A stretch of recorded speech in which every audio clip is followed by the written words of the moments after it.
How you guys doing today? It's Anthony Ganji. Welcome to another episode of Chair Talk. Guys, day 5 of the D4vd prelim was yesterday, Monday. I'm a day behind. I'm on vacation, but I still want to do this video. I'm at a hotel right now in New Hampshire, and they're allowing me to use the restaurants closed after hours so I can record this episode. So again, this, I think day 5 had a lot of twists and turns. Especially talking about the family's knowledge and their involvement. Again, I'm not going to sit here and attack the family. And it's not I told you so moment for the people who said it was the family. It wasn't really officially brought out that the family had involvement until, or knowledge of this relationship to some level, until Monday when it was brought by the defense. So a lot of people that ran with it, okay, you put 2 and 2 together, but you still didn't have all the facts there. So, I just didn't feel it was right to attack the family. I still don't think it's right to attack the family. Again, I feel a certain way about the knowledge that was released during the prelim, but I just don't think it's our place to attack the family. I mean, they're going through enough, and I'm not going to sit here and start blaming the family and at the end push things away from who really should get the blame, which is D4vd, David. So for the guys that are bragging, and I told you so, I knew the family knew, all right, well, kudos.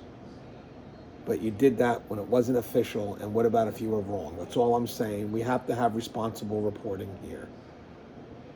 That's what it's about. And it just was not official until Monday.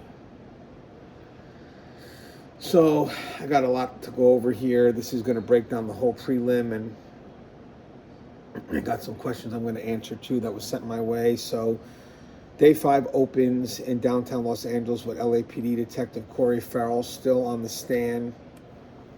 His job is to walk the judge through the digital backbone of the case, thousands of text messages plus Uber and Tesla data that prosecutors say tell the story of how 14-year-old Celeste Rivas Hernandez ended up dead in a Tesla registered to singer David Anthony Burke. Farrell explains that investigations extracted approximately 8,000 to 9,000 iCloud messages between Burke and Celeste from Burke's account, covering much of their documented relationship over several years.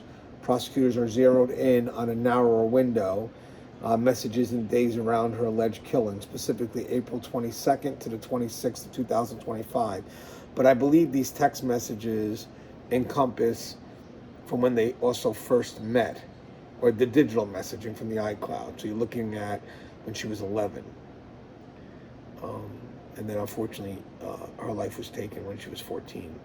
So earlier days of the hearing had already established the bigger arc of that relationship. So court evidence shows their documented contact dates back at least to August 8th of 2022 when Celeste was 11 and Burke was 17. Investigators also explored whether their online contact began earlier, including on Discord and other platforms. By late 2023, the messages and images show a sexual relationship when Celeste was 13 and Burke was 18. Associated Press reports that texts describe sex acts in graphic detail and depict sexual exploitation of a child. She is a child, was a child. In early 2024, messages indicate Celeste became pregnant and underwent an abortion, with Burke discussing the pregnancy, asking if the baby was his, expressing guilt, and talking about future children. And we kind of covered all this on the recap of day 4. And then I also did an episode just on the text messages that was provided by Trapmore Ross, is his name. So they also discussed marriage overseas, a runaway plan dubbed Operation Awesome, where Celeste would leave her family and move in with Burke, with him describing that day as almost important as her wedding day. Prosecutors characterized this long arc as grooming and exploitation. contact starting at 11, sex at 13, pregnancy and abortion at 13, runaway and marriage plans at 14, escalating fights and threats, and then the killing night when she was 14 on April 23rd, 2025, which is, they believe, when it happened. Judge Charlene Almeida later rules there is probable cause that Burke engaged in continuous sexual acts of a child under 14 based on the evidence. Los Angeles County District Attorney Nathan Hochman summarized the same arc publicly after the hearing. He tells reporters it spans Celeste as, he says 12-year-old, but then he corrects himself and then says 13-year-old, then a 14-year-old who never got to see her 15th birthday, saying that during that time he engaged in the sexual conduct with a 13-year-old repeatedly over and over again, as documented in texts, videos, and photos. Hochman frames the prelim as having shown what he calls overwhelming evidence supporting probable cause, though legally it is Judge Almeida's ruling that establishes probable cause, which, as we know now, she is pushing it to trial with the special circumstances and the 3 charges. So murder in the first, lewd act with a child, and then the mutilation of the body. And then you got the special circumstances, lying in wait, financial gain, and murdering of a witness. So that's all going forward to trial. I got more on that as we go forward, but I'm sure you guys are aware. I was watching Law and Crime, and Jesse Weber and NBC LA reporter Julia Deng, she was covering it too. That was his go-to person. She was the one that was in the court. They underlined something else about this digital backbone. Both sides are using the exact same corpus of messages, but in very different ways. Deng notes that the prosecution and defense are presenting the exact same digital evidence, the same text message conversations, yet, based on which text they cherry pick, we're getting a very different view of the days and nights leading up to April 23rd. Prosecutor Beth Silverman uses the text for a linear timeline of coordination and arrival. So basically, the Uber pickup all the way to the house for Celeste in the Hollywood Hills, picking her up from Lake Elsinore home, I believe, and then dropping her off at the Hollywood Hills home. And basically, they believe soon after she was dropped off is when he took her life. So Beth Silverman using the text for a linear timeline of coordination and arrival, and defense attorneys used them to spotlight Celeste's threats, emotional swings, and repeated efforts to see Burke in person. This was the first time I actually heard those texts from Celeste. I mean, she's vocal, definitely vocal. I think there's enough circumstantial evidence to showcase that David did what he did. But I do think the texts pose a concern. It gives the defense a chance to maybe lean into some type of self-defense on David, and then just in panic, trying to dispose of the body. I don't think it's going to carry a lot of weight, but you would have to expect the defense to try that angle. And also, I think the defense was aware they try to move towards that on day 4, where they said she could have did it to herself, which of course people in the court were disgusted by that, but you have to assume the defense would also try that angle. And I don't think they're giving up on that angle. I think they're going to lean on some text messages, and I heard there was a hint of them trying to say she was bipolar, but then that was kind of maybe not elaborated on so much during the prelim, but that doesn't mean it can't be revisited.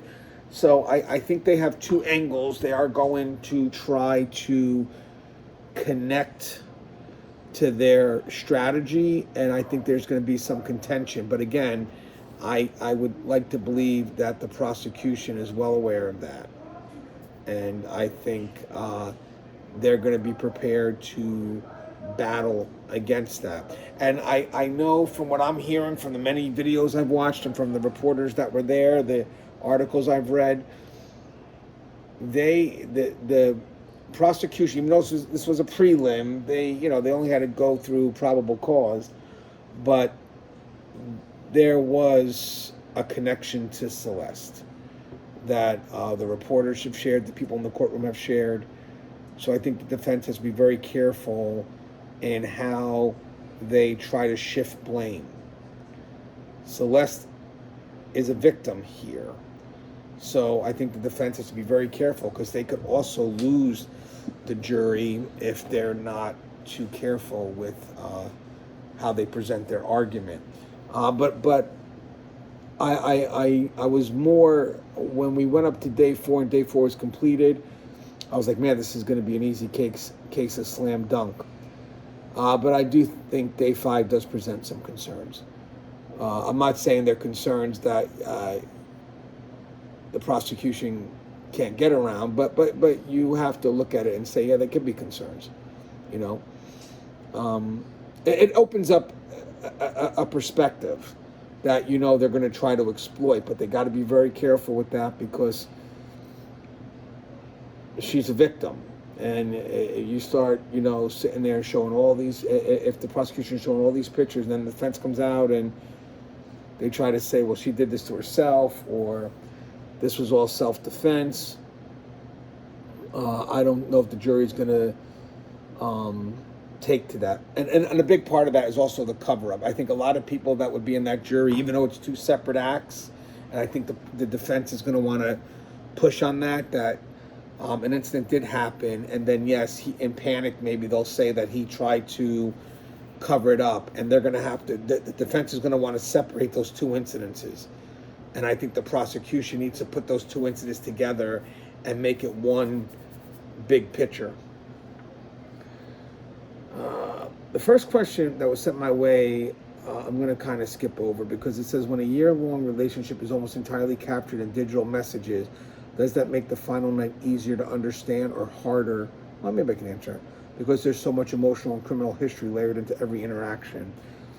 I think in this case right now, because, and again, you guys heard me say this before, I don't think they have a lot of evidence that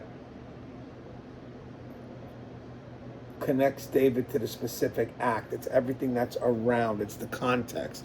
It's circumstantial, but still powerful enough.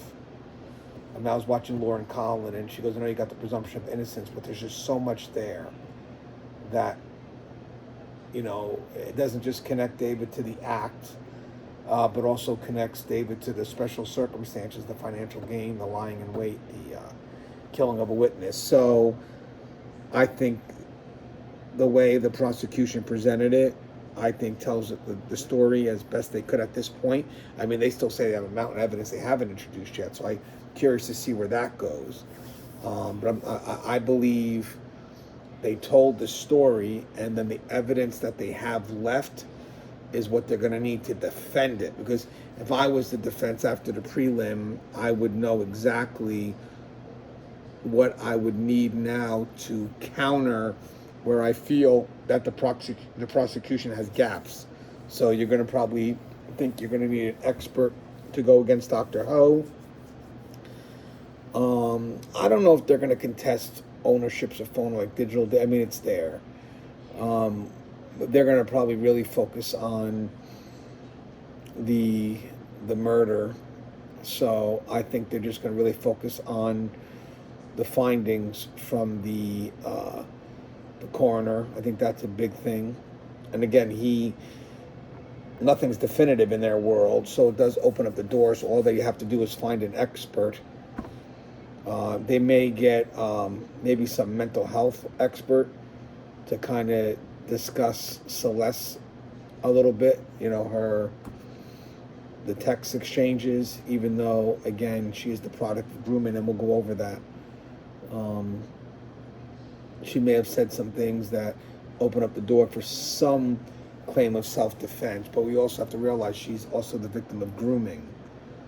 So and again, she's also a 14-year-old kid who is battling with very confusing emotions. But we will go over that. So moving forward. So this second section is on the morning of day 5. Prosecutors start with the fight that exploded the day before Celeste's death which is the Asia Collins argument. The Detective Farrell describes how Celeste sees or learns that LA-based influencer model Asia Collins has been at Burke's 804 Donnie Place home to pick up Coachella guest wristbands, and that Collins is tagged with Burke on social media. So Celeste has texts. Bro, I said I didn't want to be friends with you if you wanted to be friends with her, making clear that contact with Collins violates her boundaries. And I'm curious about that word friends. I wonder if that's code. But I'm curious about that, the use of the word friends. Once Burke explains Asia's visit, Celeste's messages turn explosive. Farrell reads them and David Burke, looks down as they appear on the courtroom monitors. She goes, "Oh my effing God, I swear to God, I will kill you. I will strangle you to effing death, bro." Then she says, "She was in my damn seat," referencing Collins being in a place Celeste claims as hers.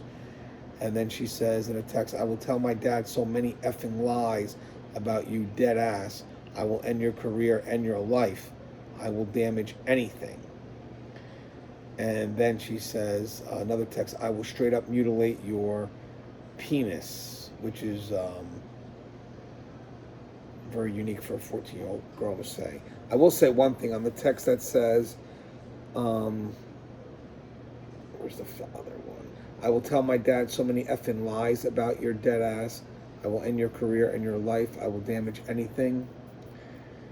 I'm not going to say the father knew about them having sexual encounters, but when she's saying lies, she's communicating to David, which I'm assuming she may be saying, "I'm going to tell my father you beat me," or something, because she wouldn't say, "I will tell my dad so many fucking lies about you, about your dead ass, and I'll end your career and your life.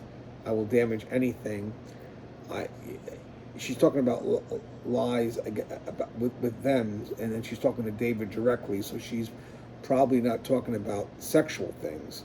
She's talking about, at that point, I would guess she would probably say he hit her or did something. And again, that's my opinion, because I looked at that the first time. I said, "Oh man, maybe the father didn't know." But I don't think that's the case. I think here it just says, "I'll tell my dad so many fucking lies about your dead ass." So I think it's maybe that he was abusive to her. And I'm not talking about sexual abuse, I mean physically abusive.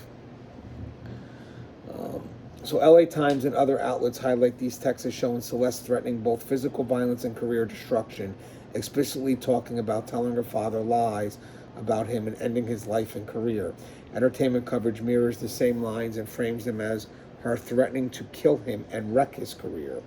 Farrell also confirms Celeste's threats involving others in Burke's life. She says, "Next minute also, I have all the old numbers from my old phone printed so I can find your mom's number to text her anytime, so don't test me."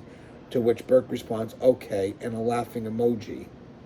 She talks about telling her father so many lies about Burke, and she threatens to make anonymous accounts and leak all that shit she has about him online if she sees him with Asia again.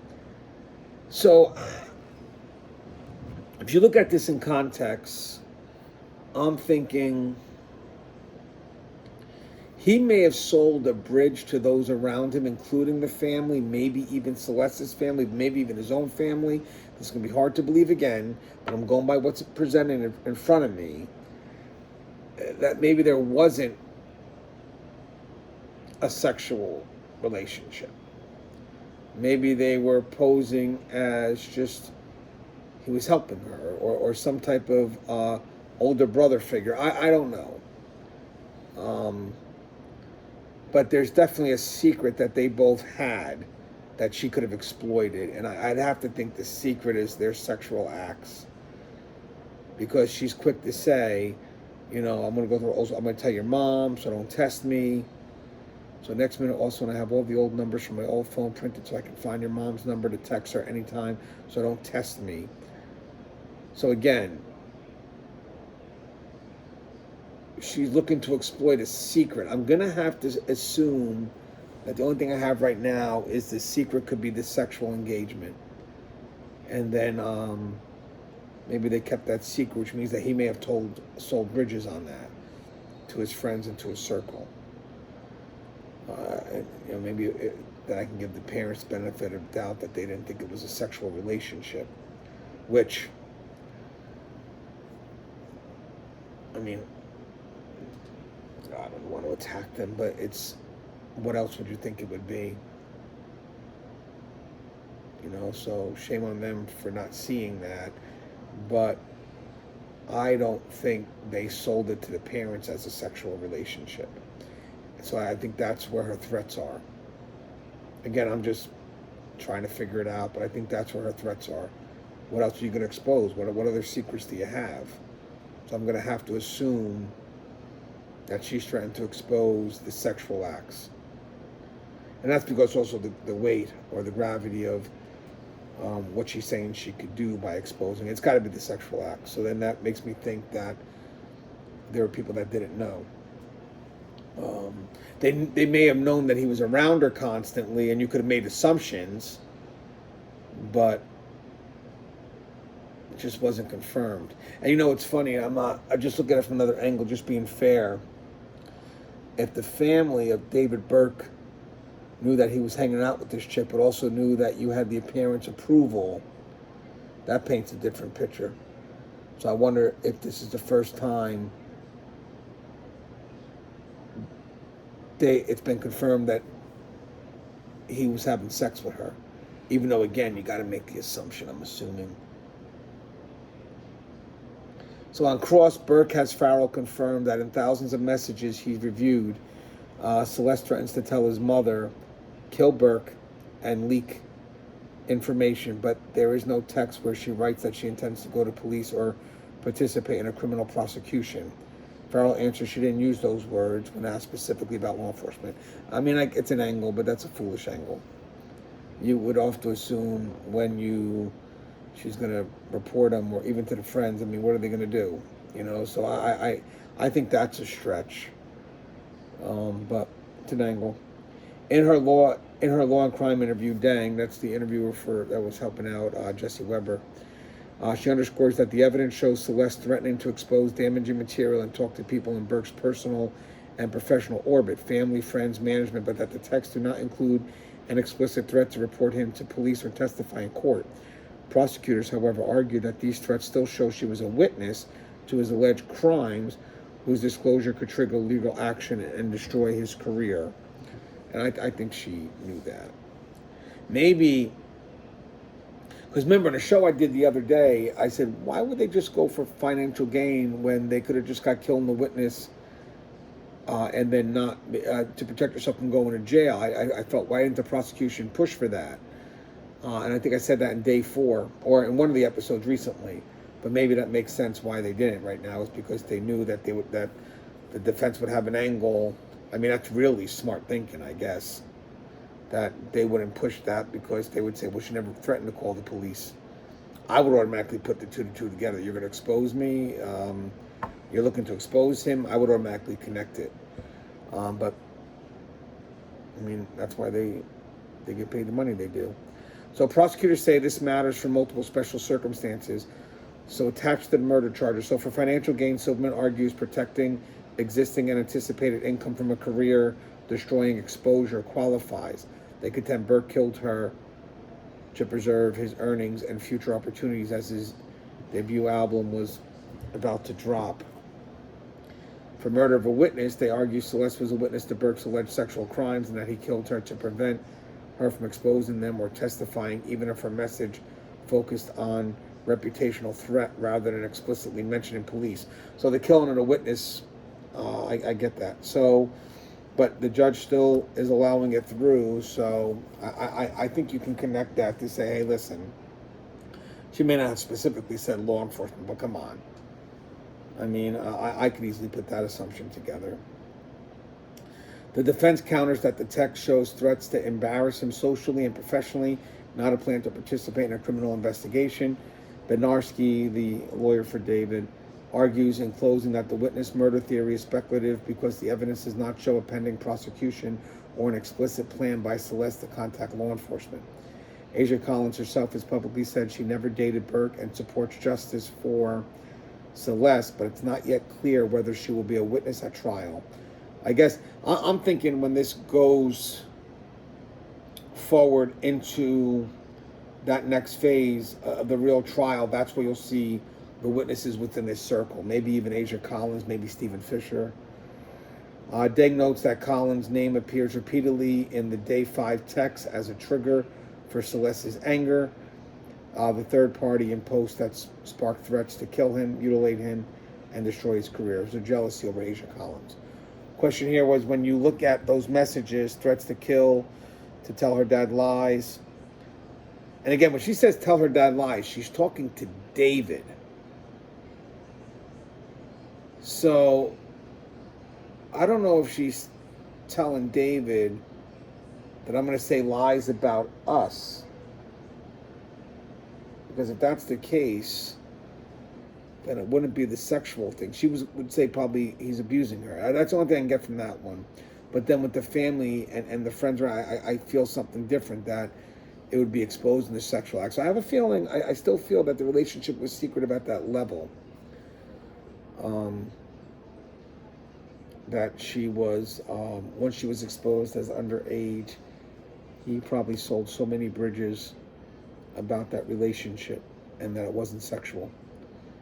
And again, so threats to kill him, to tell her dad lies, to contact his mom and leak damaging information online. Does that make her look more like a potential witness to a crime, or more like an angry, exploited teenager trying to regain leverage in a relationship she had none? I mean, it could be both. Could both coexist, but the problem is she's still a young kid. So I would lean on the fact that within the context that it may have been leverage for her, but it was also control, and he couldn't have that as the groomer. So any effort, I wish they would have me testify as an expert in grooming. I'm hoping that the prosecution has someone that could speak on that behalf, because you got to go through the process of understanding what groomers do, and then maybe that could apply here with what Celeste is going through and her reactions on the text, because grooming is also about isolation, exploitation. I mean, at one point, Celeste may believe that David is all she has, because that's what groomers want. They isolate you. They pull you away from any type of counter influence. So she's technically fighting for probably her only connection to somebody. So the career context. So LA Times, Associated Press, NBC, and others place Celeste's threat squarely in Burke's career timeline. Burke's debut album, Withered, was scheduled for release on April 25, 2025, 3 days after the April 22 Asia fight, and 2 days after the alleged killing on April 23rd. Prosecutors allege he killed Celeste in response to her threats, arguing she could destroy his nascent career, just as his music was about to break nationally. And charging documents say he's accused of first-degree murder with special circumstances of lying in wait, murder for financial gain, and murder of a witness, in addition to continuous sexual abuse of a child under 14 and unlawful mutilation of human remains. Associated Press and BBC report that with these special circumstances, if Burke is convicted of first-degree murder and the jury finds at least one special circumstance true, he could face life without parole or the death penalty if prosecutors elect to seek it and a jury imposes. At the time of the preliminary hearing, Hodgman told reporters his office has not yet made a death penalty decision, but was weighing it, and that they would consider any mitigation information submitted by the defense before deciding. During Day 5 closing, Silverman argues that the evidence supports all three special circumstances. According to LA Mag and Associated Press summaries, on financial gain, she contends that killing Celeste to prevent a career-destroying disclosure satisfies the financial gain theory under California law, because protecting existing and expected income from catastrophic loss can qualify. On witness murder, she argues Celeste was a witness to Burke's alleged sexual crime and that he killed her to prevent her from exposing them or testifying, even if no formal prosecution had yet began. And on lying in wait, she argues Burke concealed his homicidal purpose, waited for her arrival, and attacked from a position of advantage once she was inside, which she believes meets the element, even though Celeste repeatedly pressed him to see her. So that's the other thing.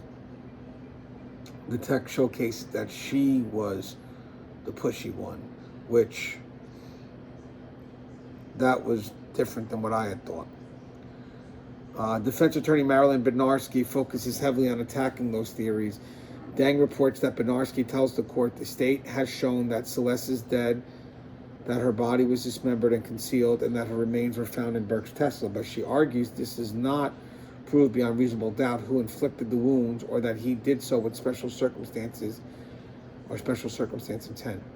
She says the financial gain argument is speculative because the alleged future earnings and losses are contingent and not reliably quantifiable. She points out the text shows Celeste repeatedly demanding to meet him, which she argues undermines the idea that Burke lured her for lying in wait. And she emphasizes that the witness murder special circumstance is legally specific and argues that the evidence does not show Celeste was killed to prevent testimony in a known criminal proceedings. So again, the door opened. You know what's funny is we look at this and we believe how ridiculous this all sounds. But all the defense does is got to introduce some level of doubt. It's the prosecution that has to slam this home. So Hodgman, speaking outside afterwards, announces that Judge Olmedo has nevertheless held Burke to answer on first-degree murder with all three special circumstances and the other counts, saying the people have met their burden on all counts at the probable cause stage. He calls it a barbaric killing and says the prelim was only a small fraction of the evidence that will they'll bring to trial. Question here is, does tying the killing to the imminent release of his debut album and the threat of career-ending exposure make the financial gain and witness theories feel persuasive to you, or does the defense focus on contingent earnings and ambiguous texts leave room for to doubt those special circumstances? So I want to add something here. So, however aggressive Celeste's text work, keep in mind she's 14, right? When she's doing the text.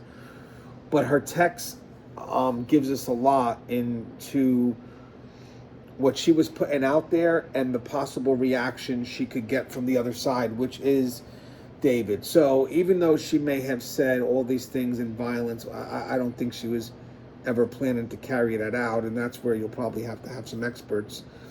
I think she is a product of grooming. But I think that what she put out there in saying that she's going to ruin this and ruin his career, and she said it a few times, I think that does connect to his survival in what she could have done to his career.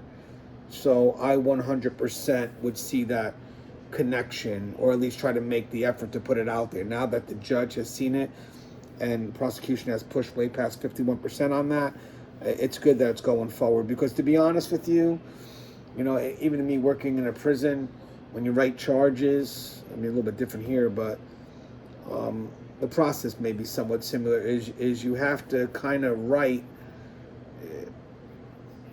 multiple charges in the hopes that something lands. I think what they did here is they wrote every possible avenue, and it all makes sense. Whoever worked on putting these charges together, it all makes sense. When they went for the probable cause, it wasn't like you saw someone just throwing stuff at a fucking dartboard hoping that it hit some bullseyes. No, these were planned. They were strategic. I don't think they were fishing.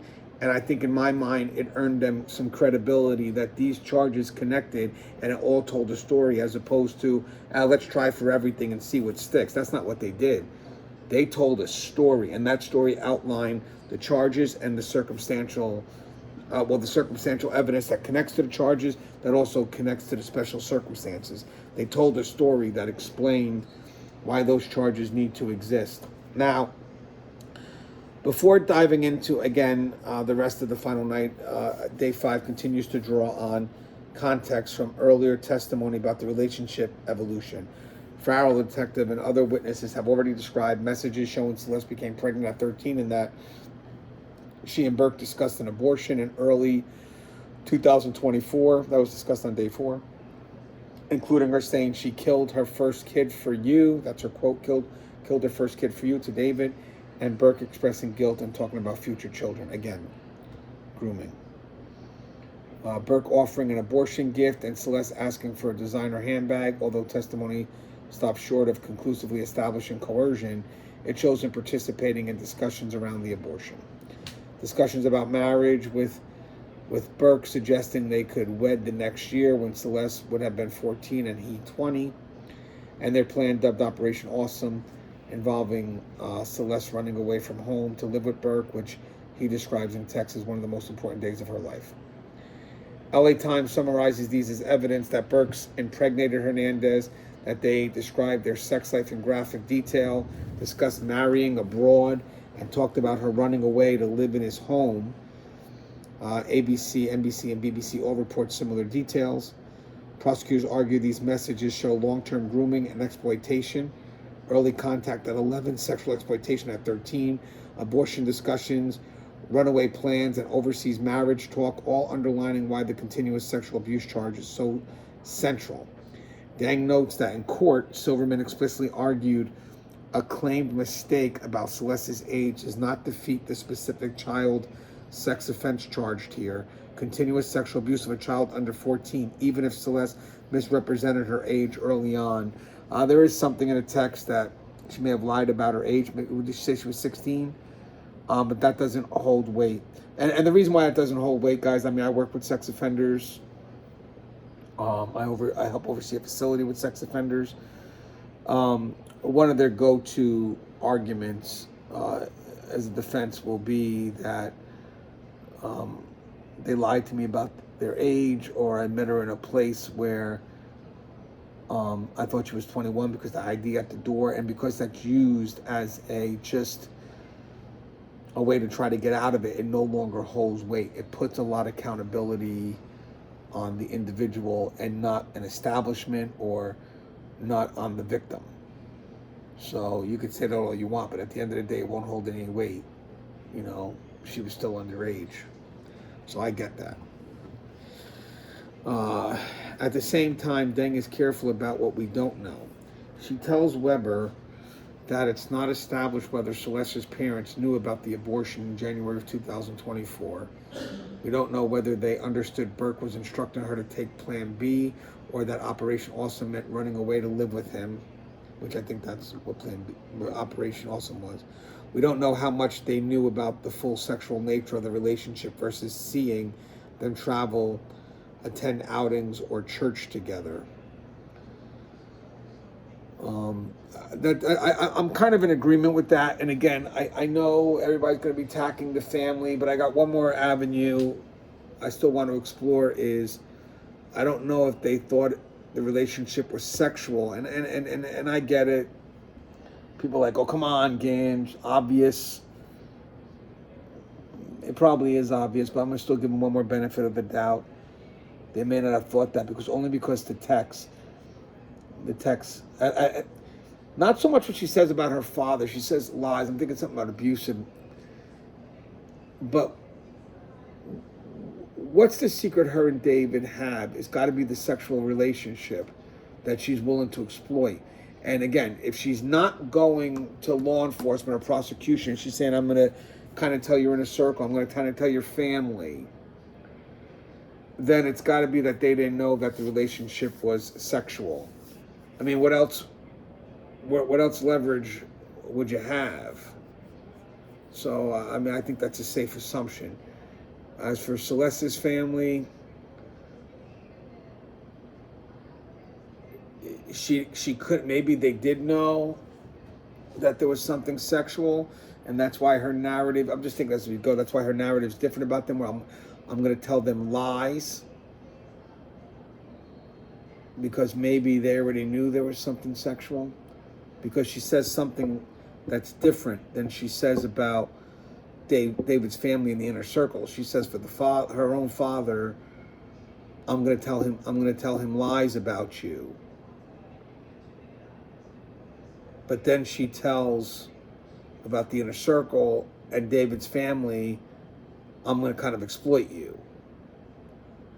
So you may have to assume, because there's a difference there, that the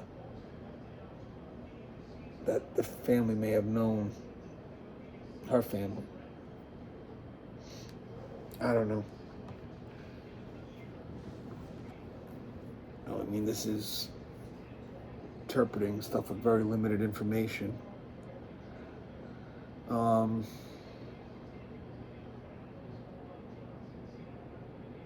So the defense may try to use the emotional intensity of these exchanges to argue that the relationship cannot be reduced to a single, purely financial motive, but none of this provides a legal defense to having sex with a child. Prosecutors will likely emphasize that regardless of feelings, Celeste could not legally consent, and the law treats the sexual relationship as criminal exploitation. Question here is, when you hear about pregnancy at 13, abortion discussions, marriage plans, and a named runaway operation, which would be an abduction for me, does that I wonder if why didn't they go for those types of charges? Well, because she went willingly, but she's still a minor. I wonder if they had abduction charges that they could have done. Does that primarily sound like exploitation and control, or do you worry jurors might be tempted to see it as some sort of mutual romance in spite of law? So this is a unique question, because this was not this can't be a relationship. We know that, even though sometimes when we cover this, we may say it's a relationship. Know for a fact that we don't agree with it, but sometimes, you know, it comes out. But I would like to think that, you know, especially the way the prosecution's pushing their case, especially when they showed the pictures and stuff that were sexual, that the ones that they could show, and the text messages, more importantly, about the abortion, all that. I mean, Beth was saying she's 13, kept on reminding people her age, which I think is extremely important, because one, it plays on the emotion, but two, it looks like two people are having adult conversations. I do believe, unfortunately, because of the life that Celeste has lived, she was a bit more mature than most girls her age, because she was exposed to things that most girls her age shouldn't be exposed to. So she had a level of maturity about her. Even though it looks like her exchange in texts seemed to be a bit immature, because she's, you know, emotionally driven and violent, or you know, or claiming she's going to do something foolish, aggressive. Her responses, however immature they may be, they're about thoughts that she shouldn't be having at her age, mutilating a penis, you know. So her exposure has put her into a world that may have forced, I mean, am I using the right word when I say maturity? I think so. I think I am using the right word, but just take it within the context I'm trying to express it in, within what I'm trying to relate it to. So I think you'll see the exchanges, and we have an idea of what a 13-year-old girl should sound like on a text, sort of. I mean, I can show you my daughter's text. It's a very simple text. She's 13. But I think it's good for the prosecution to remind, if this does go to trial, the jury, that she's of a certain age, because the texts do seem a little bit more, even though it's a back and forth, it does seem to be two people that are a bit older. However immature they could be discussing. The point is, you wouldn't expect a 13-year-old girl who's speaking that way, if that makes sense. So I think it's great that they go in and remind people that she's 13, she's 13, she's 13, because the texts do sound like a conversation your normal 13-year-old wouldn't have. So, now the heart of day 5 is the April 23rd, 2025 timeline, the night prosecutors allege Celeste was killed. Farrell testifies, and Associated Press LA Times confirmed that Burke and Celeste coordinate via text about the Uber. Burke, he says, "Are you coming at 9? This is to Celeste." Celeste says, "Get it to 33070. That's the Uber. Farrell testifies that this corresponded to the street or pickup location near her Lake Elsinore home rather than her full address. Burke says getting it, which means I believe he's getting the Uber. On cross, Burke emphasizes, now Burke is Blair Burke, emphasizes that Celeste herself raised the idea of Burke ordering the Uber at about 8:30 p.m. and Farrell agrees the request for the ride originates from her. The request for the ride originates from Celeste. Location data shows Burke's phone was at his Hollywood Hills residence when he arranged the ride, tying him to the logistics. As the Uber approaches Burke's house at approximately 10:02 p.m., Celeste texts that she was almost there and asked Burke to open the door if he was home. Associated Press reproduces this final text as, "Girly Pop, I'm almost there. Open your door if you're home." So a little bit of a joke there, which called him Girly Pop. So that's Celeste to David. At roughly 10:10 p.m., that's 8 minutes later, they say he was playing VR. Burke answered, "Gate open, door unlocked." Farrell testifies the Uber record shows a drop-off at about 10:10 p.m. at Burke's address. Associated Press, ABC, and LA Times report that prosecutor used this as a pivot point. Celeste's phone shows her arriving and goes quiet. There are no more messages from her after that. So we got to assume the last message from her is, "Girly Pop, I'm almost there. Open your door if you're home." Dang reports that when LAPD later interviewed the Uber driver, he did not remember this particular trip, couldn't independently recall picking her up or dropping her off, but that business record still showed the ride in the app history. That means prosecutors have digital transaction data and the text to support the drop-off, but lack live witness testimony from the driver confirming the ride from memory. They'll still probably have to call him in now. We'll see. ABC and AP call this the beginning of a moment-by-moment account of Celeste's last night. A teen texting Girly Pop and asking for the door to be open, then falling completely silent. So question here, does the fact that Celeste requested the Uber and sent that cheerful Girly Pop text change how you view the responsibility for what happened after she arrived, or does it simply underline how normal the night looked until she stepped through the door? So, I mean, this would more probably relate to the lying in wait special circumstance. I mean, again, it's the defense looking for an opening, saying, well, she wanted to go to his house. So the lying in wait, they would think would relate to premeditation, him pushing for her to come there. So I mean, at the end, they got to connect them to the act. So, I mean, and you do want that special circumstance. Because I know they were trying to say that he was playing VR at the time, so how much could he be thinking about killing Celeste when he's doing all these things? That doesn't matter. That's irrelevant. You can play VR and think about many different things. I mean, in all fairness, I don't think it's too much of a stretch to say, well, she wanted to go to him. She asked for the ride. So I would expect the defense to try to argue that and say, well, she went to him. But that doesn't mean that on the way there, he's like, you know what? I'm not going to have time for this. And decides to take her out when the trip's already in motion. I mean, the point is, he did pay for the Uber, whether she requested it or not. And it took him 8 minutes, it looks like. No, to open up the gate, sorry. So maybe he didn't want her. I could look at it this way.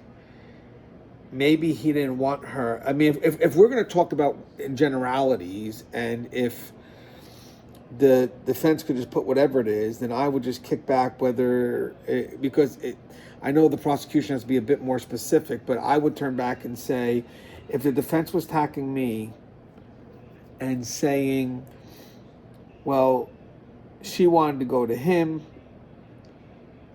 and, she pushed to go back to his house, I would say, well, so we're saying he didn't want her to go there? No. So then something must have changed his mind. And maybe at that point, that's why he had her. That's why he paid for the Uber, because he did change his mind. So, I mean, I know it's going to be a world of speculation and generalities, but, you know, if you want to push that, I don't know if it's going to carry any weight, but I would say, okay, well, so you're saying that he didn't want her there, and then all of a sudden he does, and he orders the Uber. What changed his mind? At that point, maybe that's when he had the plan to take her out. So again, I mean, they could draw from anything. Prosecution has it more limited, but I would add that. You know, if you want to sit on and rest on the fact that because she pushed to go over his house, that there's no way he could plan it, why not?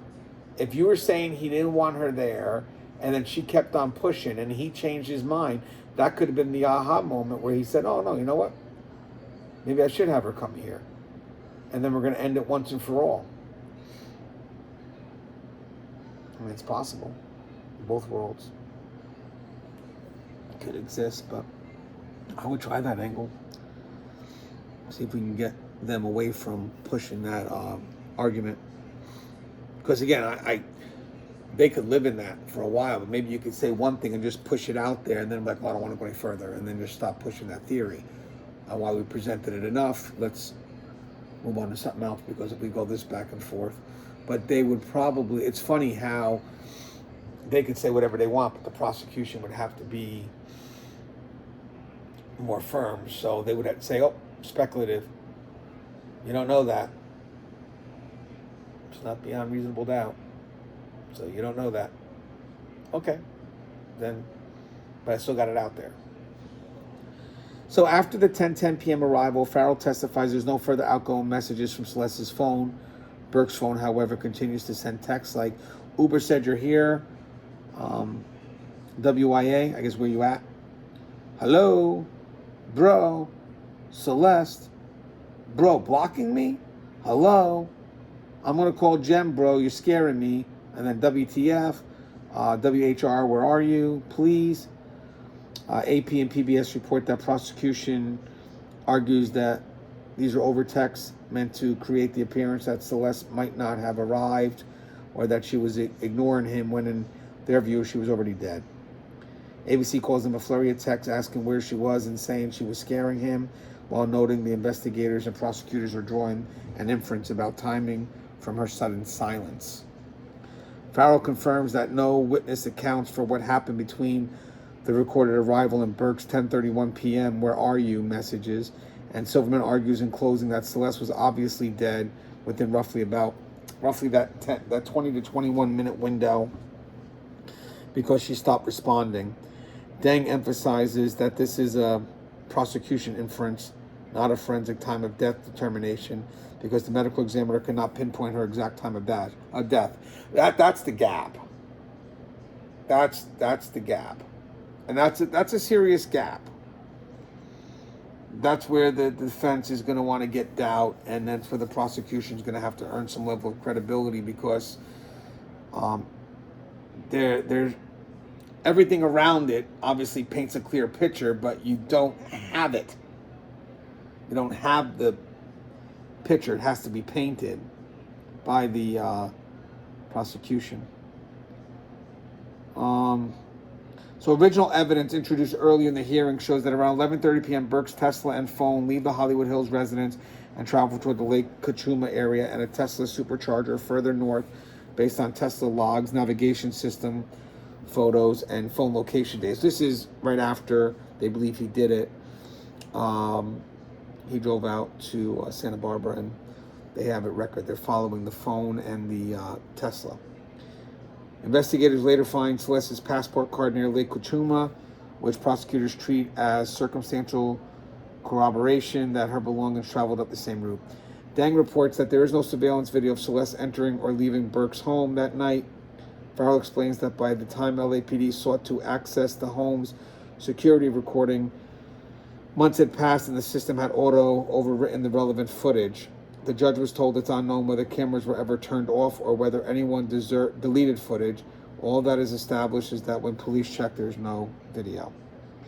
The absence of video is what Deng and other commenters or commentators call a key weakness in the prosecution's ability to show what happened inside the house.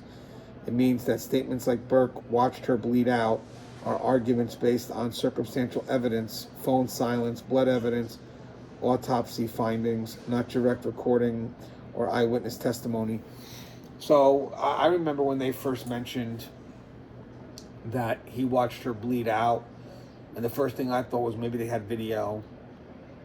Then it went by the fact that they talked about how she could have died from those penetrating wounds, and how when she died, she would have bled out, and that would have took time.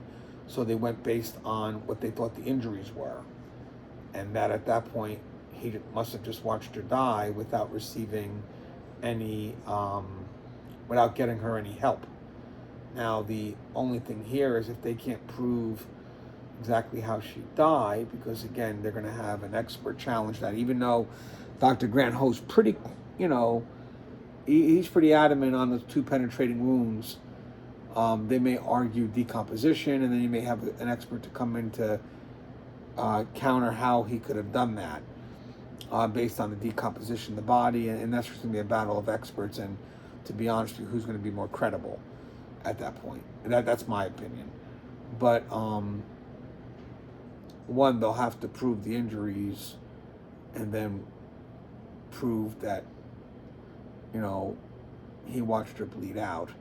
I'm thinking, and I'm not the only person thinking this, so I'm thinking it, but I'm not the only person thinking this, is that maybe that's the smoking gun. Maybe he told somebody. But maybe there's a witness there that they'll put on the stand that can say, oh, he told me that. This is what I heard. This is what he told me. But I don't know if that's the case. So I just wanted to mention that. It's possible. To be honest with you, I didn't think it was going to be that hard to say that he watched her bleed out, because you would assume from the injuries. But now if the injuries are being contested, you really don't know. But maybe there's a witness. I mean, I think the prosecution came up with it as an assumption based on what they thought the injuries were, and that he must have watched her bleed out because she suffered. So I don't know if they ever got to a point where they think they have to prove that. So that may be something that really is just said, but I don't know if they can prove it. So okay, fine, we can't prove it. I think they just said it as an assumption. So we'll see. So again, months later, the Tesla, which had been left parked in the Hollywood Hills, is towed to an impound yard after neighbors report a foul odor. On September 8, 2025, an LAPD detective acting under warrant opens the car's front trunk and discovers Celeste's decomposed, dismembered remains wrapped in plastic. TMZ interview with Patrick Steinfeld, that's the lawyer for the Rivas family. That's the family lawyer. He describes the remains as looking like mush, and says that one image was so graphic, Silverman had to ask what she was seeing. The detective replied it was Celeste's head. Prosecutors say they recovered blood evidence in Burke's garage matching Celeste, along with records of chainsaw purchases, a burn cage, body bag, and related items ordered under aliases. They argue that the combined digital and physical evidence shows a killing, dismemberment, and concealment sequence centered on Burke's home in Tesla. Remember, they're connecting the stories. They have to. So the prosecution's going to put it all together as one sequence. I think the defense is going to try to separate them. And I think that matters. Hochman retells the sequence outside court, saying that on April 23, 2025, what actually happened was the brutal and horrific murder of Miss Hernandez, and that after the killing, her body was dismembered and left in the front trunk of a Tesla, only to be discovered after nearly 5 months when the vehicle had been towed to an impound yard. His chopped up phrasing is advocacy. The medical examiner forensic evidence established dismemberment and concealment, but not a continuous 5-month dismemberment process. So how much weight do you personally give to this chain of circumstantial evidence? Her recorded arrival in permanent silence, his "Where are you?" text, and the car and phone leaving later that night for Lake Kachuma, the passport card along the route, and the body in his Tesla, given the absence of an eyewitness inside the house or video of the killing itself. I just want to mention something here. Jury, they're very familiar with consciousness of guilt. So, again, his actions after the fact, including the text, could be seen as cover-up and consciousness of guilt. So, again, I don't think that's a hard sell for the prosecution. I think the defense will fight against that, but I think the juries know what consciousness of guilt is. 100% they know what consciousness of guilt. And if not, so then we'll explain it. And then you put that in context. All of a sudden, Celeste stops texting, and now you got this guy texting like crazy. Well, she went through your gate. And I don't know if they have video footage of that. I wish they did, but I don't think they do. If they have video footage of her going into that home and never coming out, that would be great. But I don't know if they have video footage of her going through the gate. What's a crazy thing, too? I mean, David was sloppy anyway, so it really doesn't matter. But I wonder if, when she was coming over, if he would have turned off the video camera anyway, if he even knew how to do that. Or if the security even knew how to do that. I don't know, that's just speculating. I don't know if he did that, but I know people are like, oh, there's video, or maybe you got neighbors that could have video camera footage. So I think that would have been good for them to have her going into the home. But I don't know if they got that. So, not that I'm a Steve Fisher fan, but I do agree with that. That would have been great to get some type of footage of her going into that home at that time. I think you'll need the Uber driver to establish that's where he dropped her off. And that, I don't know if he saw her go in. But hopefully, maybe he doesn't want to get involved, but I would pull that Uber driver in and say, hey, listen, you got to remember this. Where did you drop off this girl? What was the address you went to? Go, and I'm sure they have the records that they went there, so that will be enough. That's something. But then the question is, do you have proof that she ever made it into the home? She got dropped off outside the home, but can you show me proof that she went into the home? Because remember, for the defense, I'm not going to give it to you easily. So I think that's, again, I don't think they're concerns that can't be figured out by the prosecution, but it'd be good for us to know that these concerns exist. I think that's interesting. So the medical evidence presented earlier in the hearing also feeds into D4vd's analysis. So Deputy Medical Examiner Dr. Granho ruled Celeste's death a homicide and testified that she died from multiple penetrating injuries caused by unspecified objects, with the most significant injuries affecting her chest and abdomen. One wound penetrated deep in her upper abdomen, damaging her liver. Another penetrated her left chest, affecting vital structures. Many other defects were attributable to decomposition and dismemberment rather than the initial homicidal trauma. Reports differ slightly on his exact phrase about survival time. Deng and others summarize his testimony as saying these injuries could have been rapidly fatal, but he could not determine precisely how long she survived after they were inflicted. Because of the advanced decomposition, by the time her remains were found, he needed about 3 months to finalize the autopsy and could not establish an exact time of death. Importantly, Dr. Ho did not testify to any scenario in which Celeste died by suicide or accident. He ruled the manner of death homicide and the cause as multiple penetrating injuries, not self-inflicted harm. That means defense suggestions about suicide and arguments are not grounded in autopsy findings. They're part of a rhetorical effort to raise reasonable doubt. Because again, he basically was like highly unlikely. There's no hesitant marks, but he couldn't rule it out. So now you're leaning on his experience. So again, if you have two experts, they'll be battling on credibility based on experience.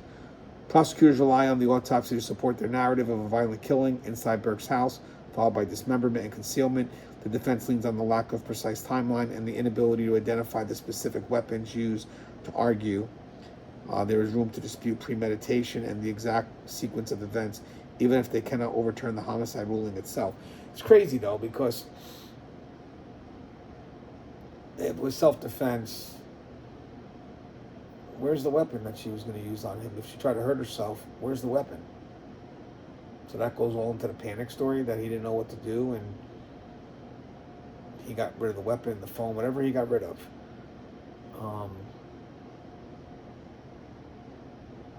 Smart enough to get rid of the weapon. I wonder if the weapon is somewhere along that journey to Santa Barbara or Lake Cachuma. Man, if they could get that weapon.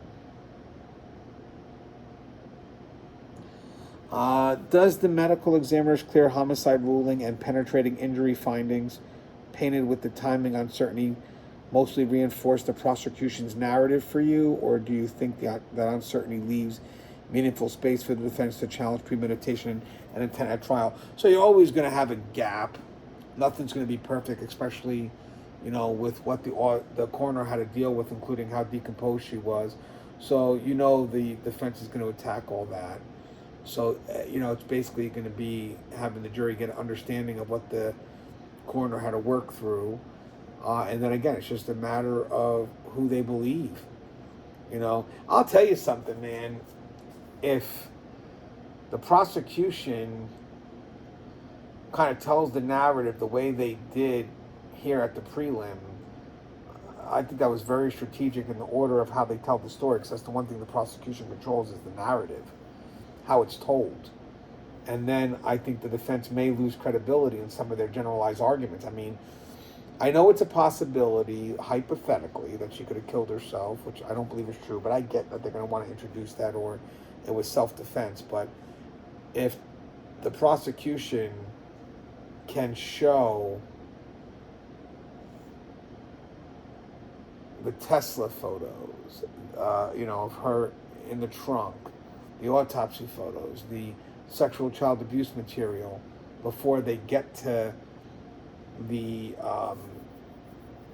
cause and manner of death, you're going to have a connection to to Celeste. And I think when the defense introduces, like, the idea that she could have been suicidal, self-harm, or she could have been self-defense, they're going to look at how ridiculous is that. Because again, they're going to connect both the murder with the dismemberment. That's why it's very important. I said the defense is going to want to separate that. The prosecution is going to want to keep that together, so they see it as one clear picture. Basically, there's no way a girl would have done that to herself. So when the defense is going to want to try to separate, the prosecution is going to bring it all together. This is why he did it. This is why he dismembered. This is why he tried to dispose of the body. So on cross, Blair Burke presses two themes: early age misrepresentation. Okay, so this is some of the evidence from the text about how Celeste misrepresented her age. So we have to go back to that. So on cross, Blair Burke presses two themes: early age misrepresentation and the nuances of the text in the 24 hours before the killing. First, she tackles age. Burke asked Farrell about messages from August 2022 suggesting Celeste initially represented herself as 16 and Burke as 18 when they met online. Technically, she would have been 11.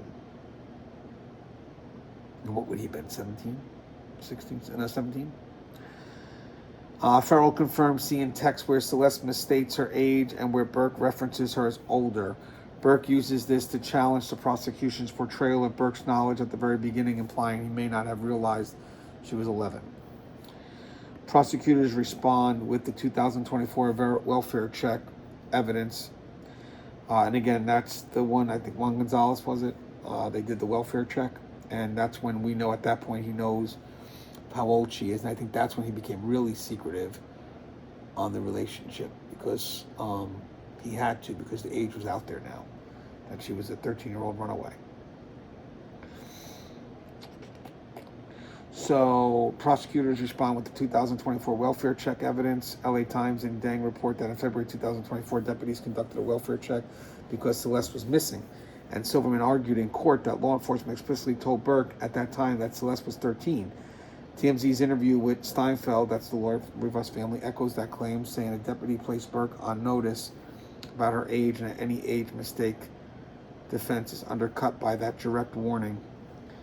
Prosecutor's position is that even if Burke initially thought she was older, he was later clearly informed she was a minor and continued the sexual relationship anyway.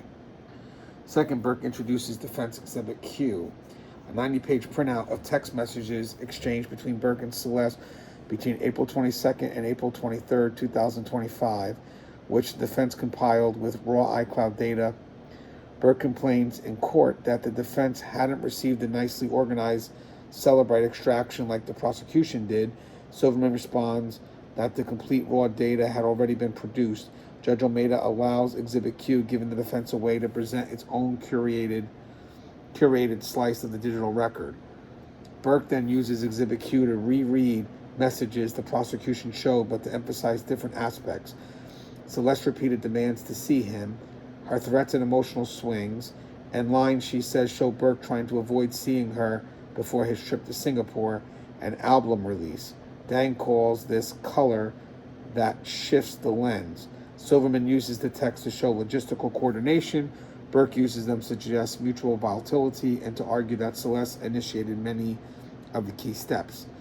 So the question here is, when you see both the age misrepresentation text and the later welfare check evidence together, do you think they ultimately help or hurt the defense in arguing Burke didn't know she was a child for the purpose of the sex crime charge? I think Silverman said it best, where it's his responsibility to know. But again, the welfare check when she was 13 holds a lot of weight because he can no longer deny.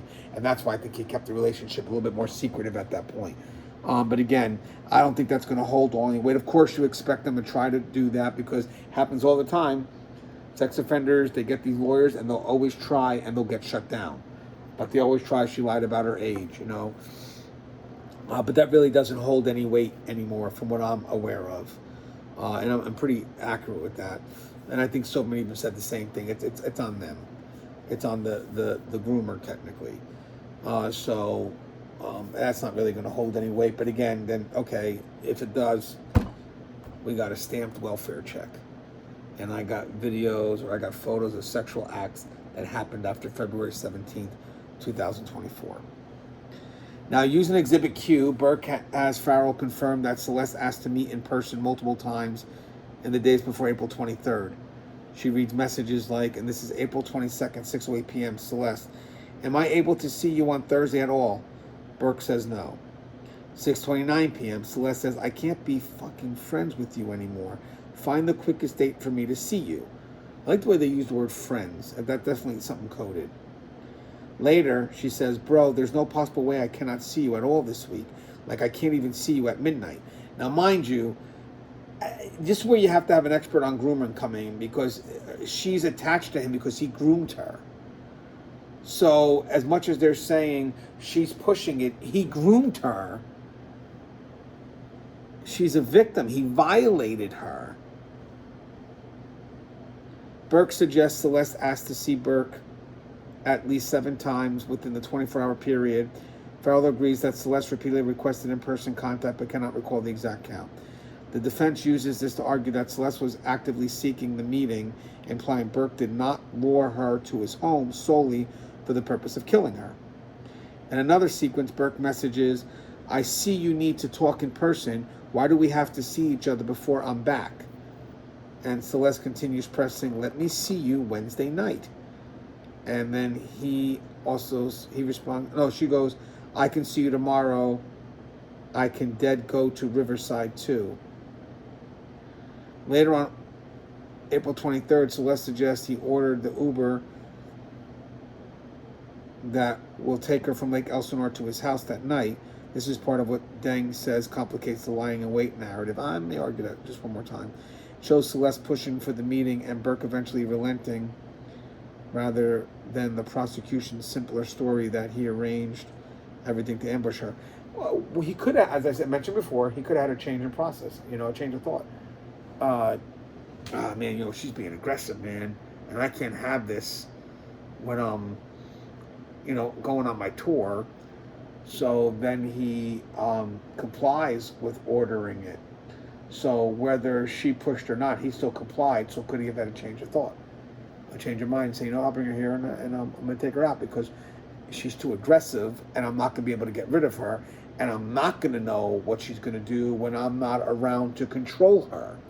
So 100%, even if she's pushing it and he's thinking maybe, he doesn't have to see her, that she'll calm down, but when she doesn't, He does cave in. But I think that's another thing. I think the moment he paid for that Uber was the moment he realized that I can't control her. You know, because he could easily not order the Uber and said, you know what, fuck it, you're not coming over. But he conceded, not because I think she pressured him, but because he wanted to take control back. That's viable. That's 100% viable. You want to push that argument, I would push that back. Now, unfortunately, prosecution has more to prove, but I would just push it back out there and just say, well, he could have changed his mind at that point. He could have realized that she's been aggressive, and he can't just leave with her in this state. So at this point here, he changed his mind and said, fuck it. Maybe the whole time he didn't want to see her because, you know, he didn't want to do anything foolish. And then all of a sudden he decides, you know what? Fuck it. And this is on her. She did this to herself. She wanted to come here. That could be him rationalizing. I wouldn't have done this, but you kept on pushing. You kept on pushing. So I had to. I had to do that because I had to survive before you destroyed my career. It's possible.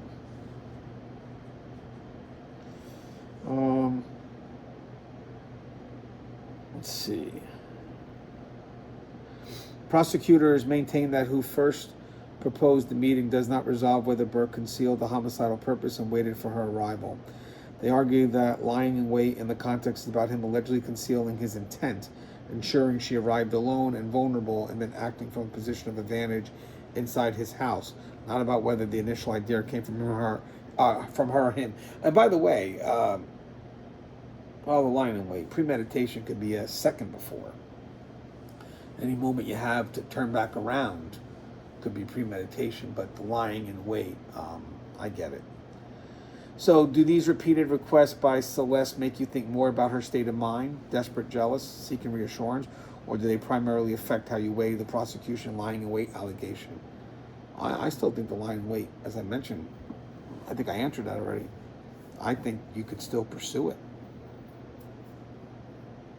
Right? Burke highlights Exhibit Q's portrayal of emotional volatility and the bargaining alongside the threats. So, Farrell confirms Celeste's aggressive messages, including, oh my effing God, I swear to God, I will kill you, I'll strangle you to fucking death, bro. I will tell my dad so many fucking lies about you. I will end your career and your life. It's funny, it gets to me. Everybody else, she's willing to tell the truth to exploit him. And remember, that's the truth between them. When she's saying lies, that's lies between her and David to the father. So that means that the father must have known something because she couldn't exploit, couldn't exploit the sexual act like she could do with the others. I know I'm making sense here. I think you guys will see what I'm coming at. Then she goes, I'll straight mutilate your penis. A 14-year-old saying that. She then reads Burke's response. You have turned it into, this is Burke, David Burke's. You have turned it into a bigger thing than this conversation right now. That's how it goes with you. The only way shit makes sense is when I don't tell you until after the fact. You don't listen to me. Shortly afterwards, Celeste texts, nuh-uh, I don't even play like that. I'll be knocking that door crying on some crazy shit. You guys been dating, recognizing she might show up at his place. Oh, wait, sorry. Nuh-uh, I don't even play like that. I'll be knocking the door crying on some crazy shit. You guys been dating. And then that's Celeste recognizing she might show up at his place. Or that's him recognizing she might show up at his place in an emotionally charged state. So that's her saying that, though. Nuh-uh, I don't even play like that. I'm going to read my notes here. I'll be knocking the door crying on some crazy shit. You guys been dating. And that's recognizing that she might show up at his place in an emotionally charged state. In another exchange, David Burke says, why do you think you just proved my exact point? And Celeste replies, you have one more chance, bro, to tell me the truth. I guess that's between him and Asia Collins. Bro, tell me the truth, David. And bro, I won't say anything. Tell me the truth, David. So now she could be pleading. Are you involved with her? I'm thinking this has to do with Asia Collins. These messages show her oscillating between rage, I will kill you, I will end your career and your life, and bargaining, I won't say anything, tell me the truth. I get that. The defense tries to characterize the relationship as mutually volatile, arguing that the messages show emotional intensity on both sides rather than a simple one-directional predator-victim dynamic. Prosecutors push back, insisting that an adult exploitation of a child cannot be reframed as mutually toxic simply because the child sends angry or threatening messages.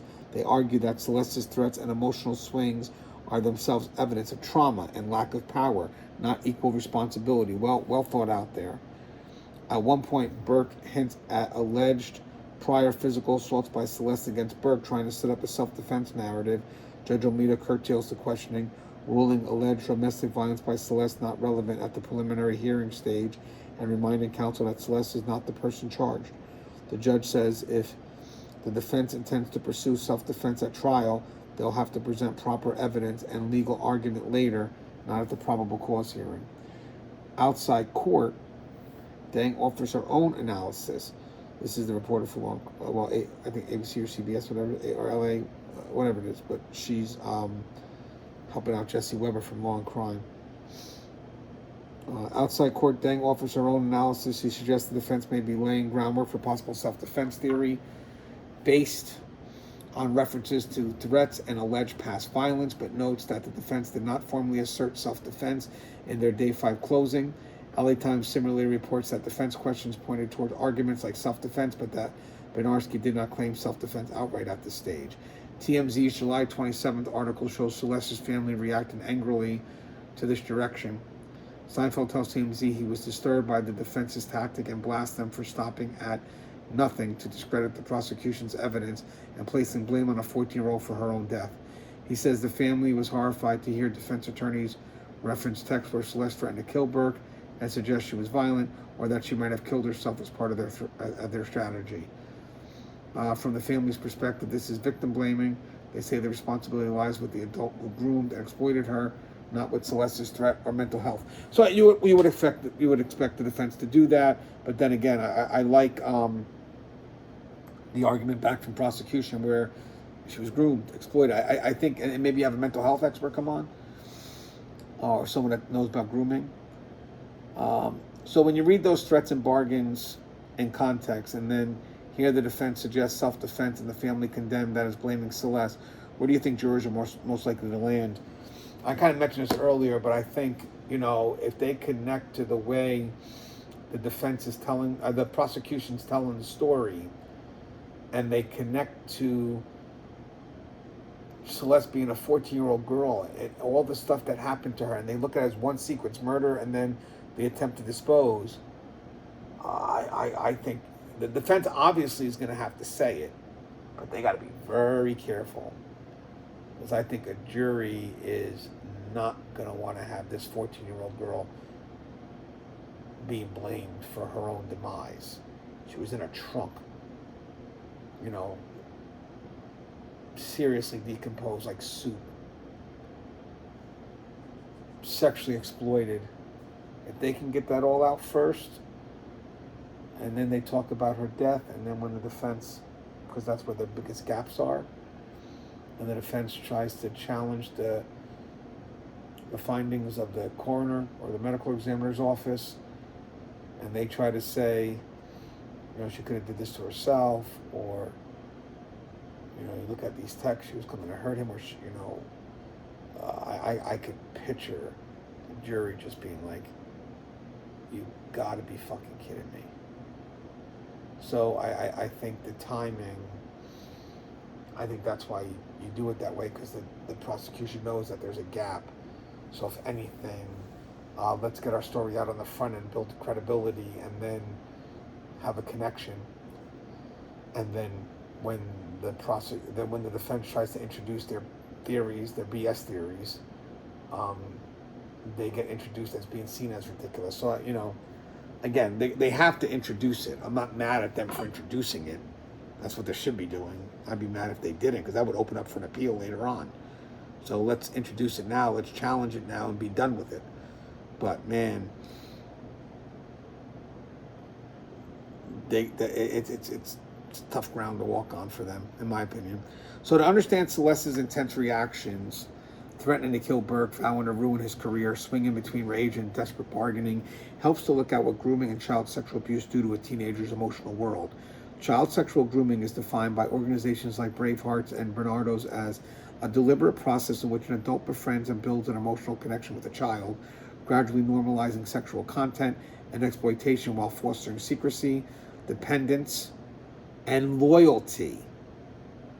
So remember, Celeste could feel betrayed, aggressively betrayed. Research and survivor-focused work show several common impacts. And by the way, remember, he's making promises, Operation Awesome, all these things. So she's, not only dependent on him right now at this point, but he promised her a life. Traumatic sexualization and confusion about intimacy. Groomed children often come to experience sex and affection as tangled with fear, obligation, that's the dependency part, and power imbalances, leaving them with complex, conflicted feelings about the abuser. Powerlessness and hyperreactivity. Studies of maltreated and sexually abused adolescents find they have more difficulty regulating emotions and may show heightened reactivity to anger and threat, along with increased self-injurious thoughts and behaviors. So you gotta be careful where that angle goes.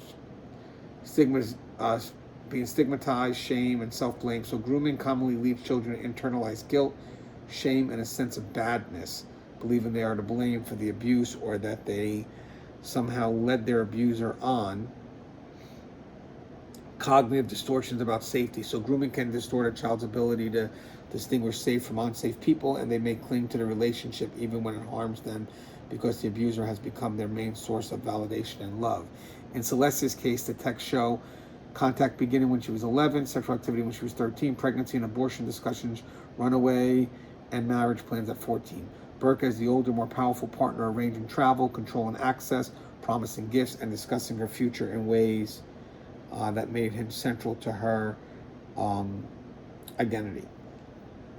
Celeste sending messages that oscillate between adoration, fear of losing him, rage at perceived betrayal, and threats to kill him or destroy his career if he leaves or lies to her.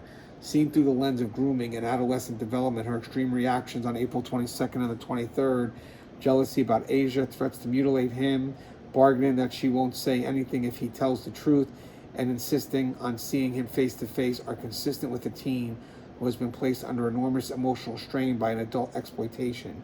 Research indicates that sexually abused adolescents are more likely to use dysfunctional emotion regulation strategies, experience depression and anxiety, and engage in self-injurious thoughts and behaviors, even if their outward aggression does not offer statistically from non-abused peers. When I come back from vacation, I think I'll bring either Siobhan Scott on or Denise Sean Wall to discuss this. I think I can explore this area.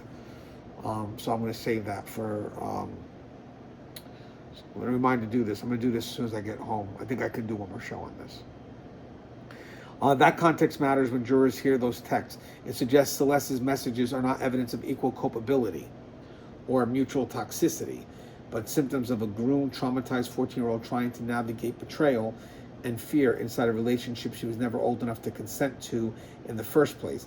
It also underscores why prosecutors and the family object so strongly to framing her threats as the reason she was killed. The law and trauma research both treat her as a child victim, not a co-equal adult actor. So, and if that's explained like that, that would be great. The jury would definitely be all over that.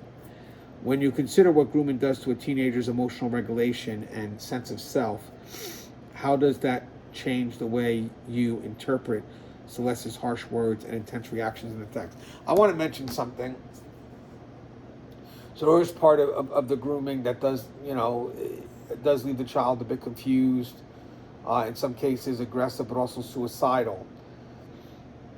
And if Blair Burke was to lean on that, then she would have to admit that Celeste was groomed.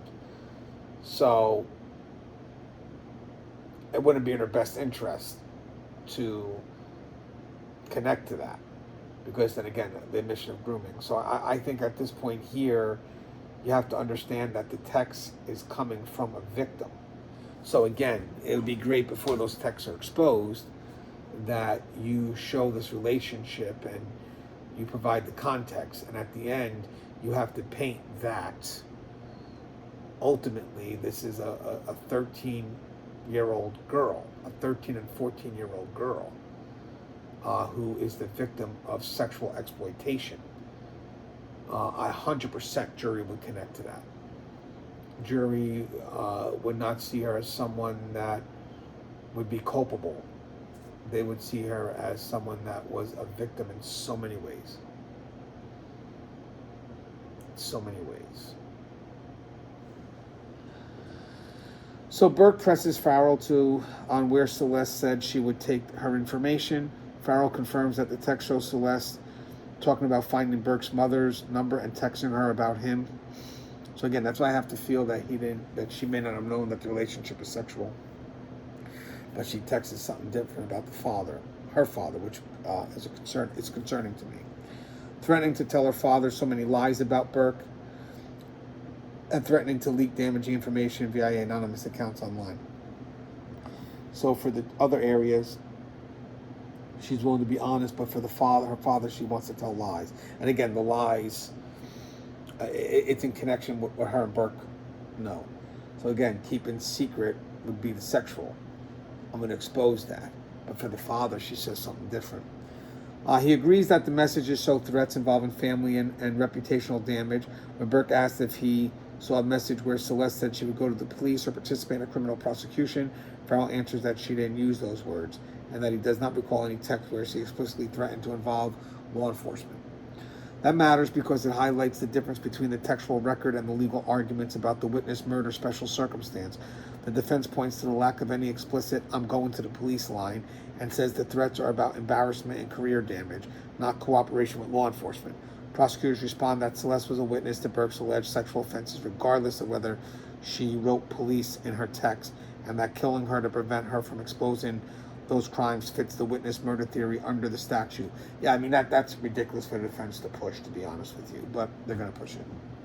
Steinfeld, the lawyer for the Rivas family in TMZ coverage, adds that from the family's perspective, we talked about this, the 2024 welfare check shows Burke was already on law enforcement's notice about Celeste and her age, even if no formal sex crime investigation was pending at that time. He argues that a deputy telling Burke people thought she was 13 undermines any claim that she wasn't a potential witness, but the script rightfully avoids stating as fact that a formal sexual abuse investigation was already open. What is established that law enforcement contacted Burke and communicated concerns. Judge Almeida ultimately finds probable cause to let the witness murder special circumstance proceed, but the prosecution will still have to prove its precise statutory elements, including the nature of Celeste's status as a witness and Burke's motive in killing her beyond a reasonable doubt at trial.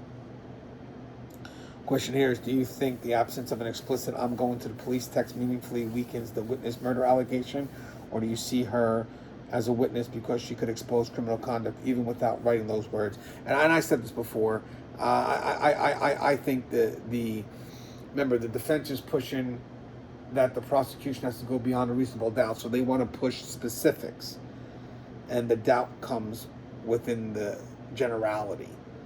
So I think the defense, it makes sense for them to say, nope, she never said she went to police. And then that's where the prosecution came, come on, guys. You're going to have to assume that would be the next step. Assuming it's speculative, fine.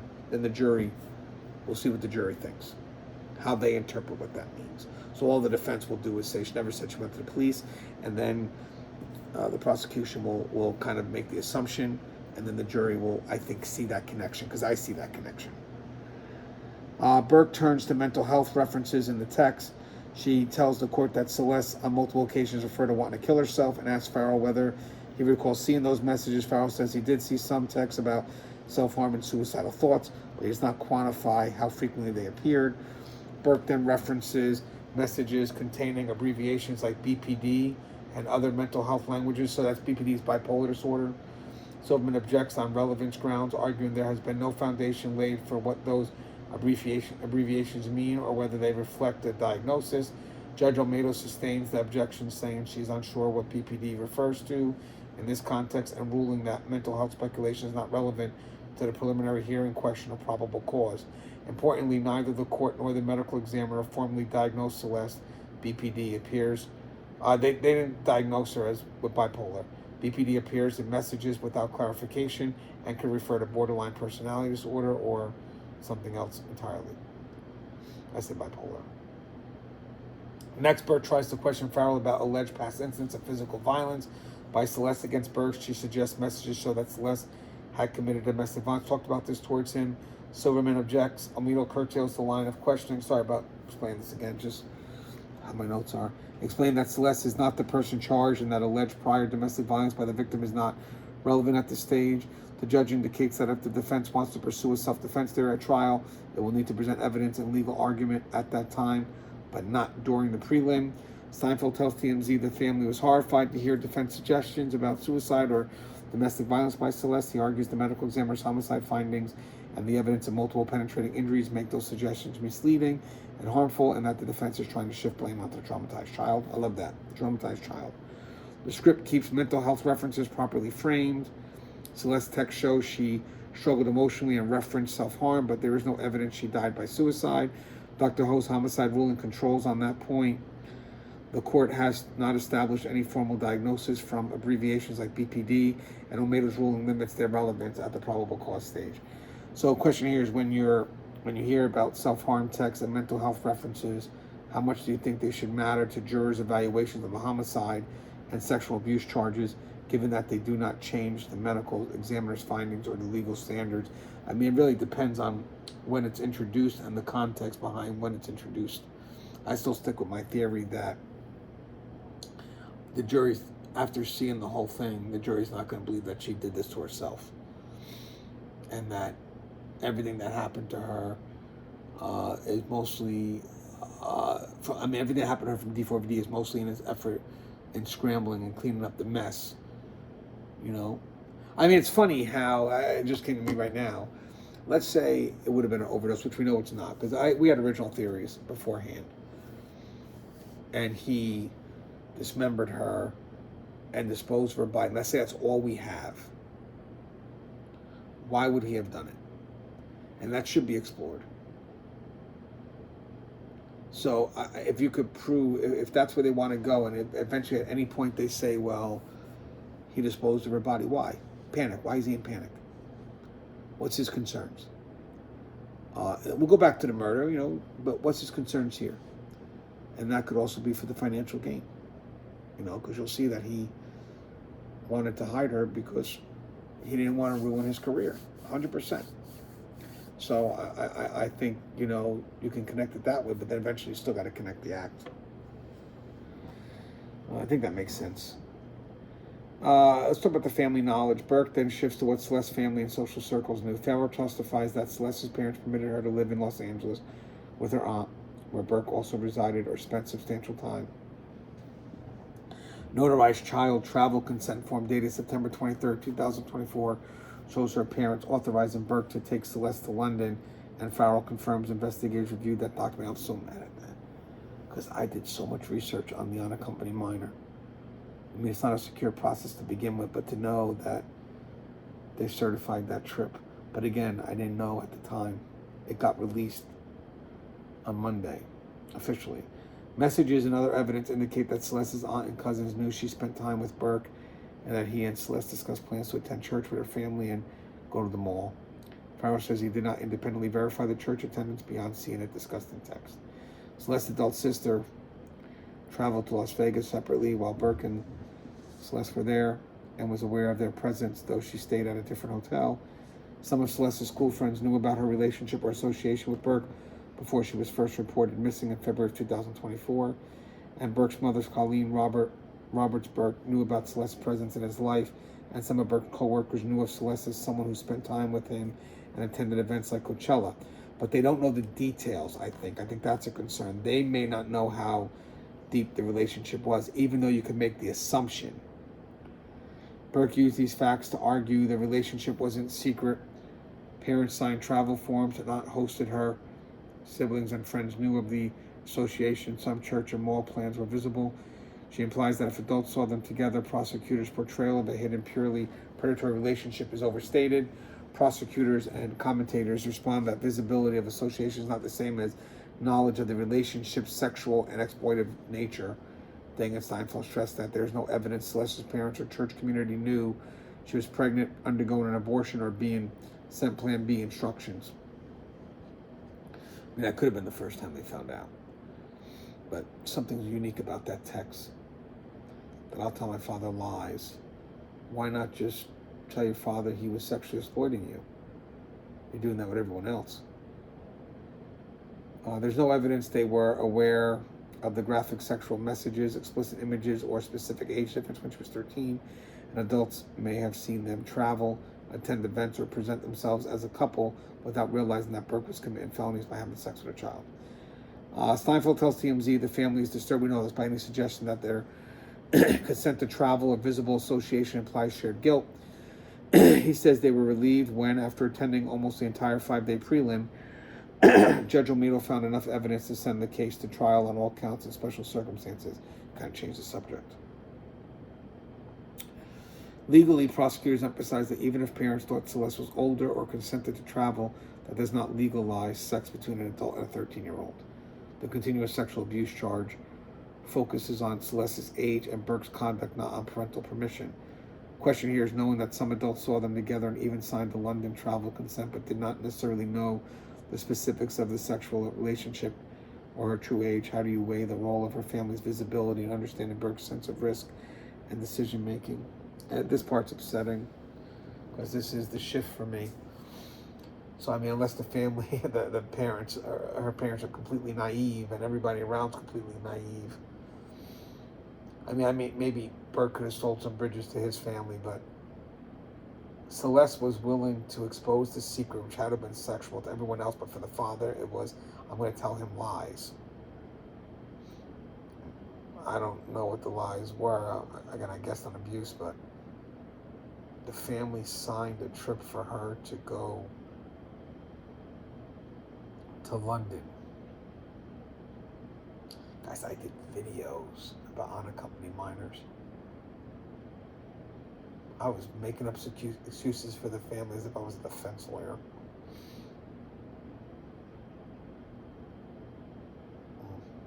You know what also got me upset is that the lawyer, Steve Fisher, had said on the show that the Steinfeld, Celeste Rivas' attorney, had spoke to Stephen Fisher on behalf of the family, even though Stephen Fisher was bad-mouthing the family from day one. And basically the father could understand that. I think the lawyer wants Steve Fisher for the civil suit because Steve Fisher noted concerns that he believes the LA Robbery Homicide Division, they could have done more, like they should have done more with some evidence. So if this turns out, God forbid, that they lose the trial, if it goes to trial, which I don't think will happen, the civil suit will open up. They'll say that the police didn't do their job, or the investigative division didn't do enough about the job, and that's why they want Stephen Fisher, because he was in that house. So they're really about money. I mean, the funny thing is, I don't care about money or not. If you said, if I was innocent and you attacked me when my daughter had died, you're dead to me. There's nothing we could ever do to have a working relationship, ever. I also think part of the civil suit will, if the family does one, it's going to be on David, but I think it's also going to be on the investigative division here, LA Robbery Homicide Division, whatever the people handling this case, because February 17, 2024, what happened? I mean, did the family say at that point that they were okay with this and the police were okay knowing that she was underage? Doesn't matter if the family's okay. She's still underage. She can't consent.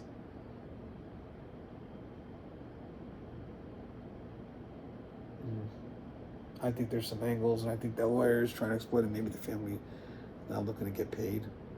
I mean, he did go to Steve, and the only reason why I can see a connection to Steve is because Steve could be an opening to help them with a civil lawsuit. But to literally say, Fisher said, oh yeah, the family, I was told the family forgive me, they understand. What, were you kidding me? So there's got to be money in there. So Burke also introduces mundane details to challenge the idea that Burke was visibly preparing for murder. She reads a text exchange where, amid tension, Burke changes the subject. Burke says, when you come, are you going to want food? Because I'm going to be starving. Celeste says, sure, what kind? Burke says, I'm feeling in and out. Farrell confirms these messages. It's a casual conversation about a fast food in the middle of threatening, emotionally intense text. That could be him starting his plan to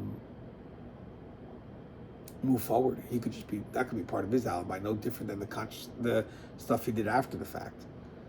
That could be him just, like he did the stuff after, like texting her and she's not responding. That could have been when he started to say, we'll get food, and that could have been prepared alibi too. I would lean on that. How do we know?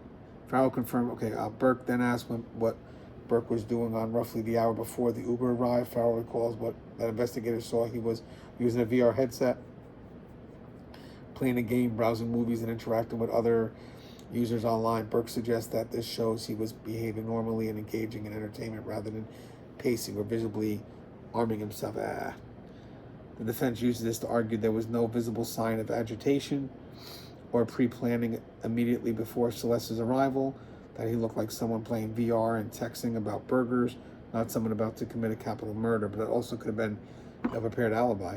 Prosecutors respond that outwardly ordinary conduct does not exclude concealed intent. People can engage in normal activities while planning criminal acts, and the key evidence lies in the digital and physical aftermath. He could have been preparing his alibi. So again, do these ordinary details in and out VR game affect how strongly you feel about premeditation, or would they strike you as largely neutral background that doesn't change the court evidence? I kind of answered that already.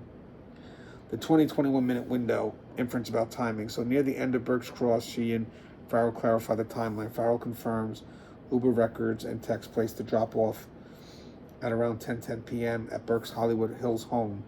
Burke's first "Where are you?" text to Celeste comes at about 10:31 p.m.